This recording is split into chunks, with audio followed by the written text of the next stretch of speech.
আমি আবার এই আমাদের ইন্টারিম গভর্নমেন্টের সময় বা এখন আমরা দেখছি যে আমাদের যে ইথিক্যাল জার্নালিজম করার যে একটা গ্রাউন্ড যে তৈরি করার যে প্রয়াস, এটাকে অনেকে দুর্বলতা ভাবছে ইন্টারিম গভর্নমেন্টের সময়। আর এখন তো মানে স্বপন ভাই বা বিএনপি গভর্নমেন্ট তারা চাচ্ছেন বাংলাদেশে ইথিক্যাল জার্নালিজমের পরিবেশটা ফিরে আসুক, এবং সেই প্রয়াসে ওনারা কথা বলছেন।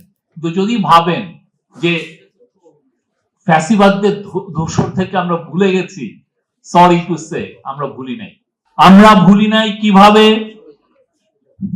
7-8-এ পলিটিশিয়ানদেরকে ধরে নেওয়া হয়েছে, দেশকে একটা ডিপলিটিসাইজ করা হয়েছে। তারেক রহমানের অ্যারেস্ট এবং টর্চারকে অনেকে লিজিটিমাইজ করে, চেয়ার লিডিং করেছেন অনেকে। আমরা ভুলি নাই আমরা 16 বছরের পচা দুর্গন্ধময় ফ্যাসিবাদ 2.0 প্রতিষ্ঠা করা জার্নালিজমকেও ভুলি নাই, ইনশাল্লাহ ভুলবো না। আমরা তাহির জামান প্রিয় সহ যত সাংবাদিক ফ্যাসিবাদের বিরুদ্ধে কলম ধরতে যে ভিডিও তার ক্যামেরা তাক করতে যে মারা গিয়েছেন, আমরা কাউকে ভুলি নাই। বাংলাদেশে আমরা ভুলার সংস্কৃতি আর তৈরি হবে না।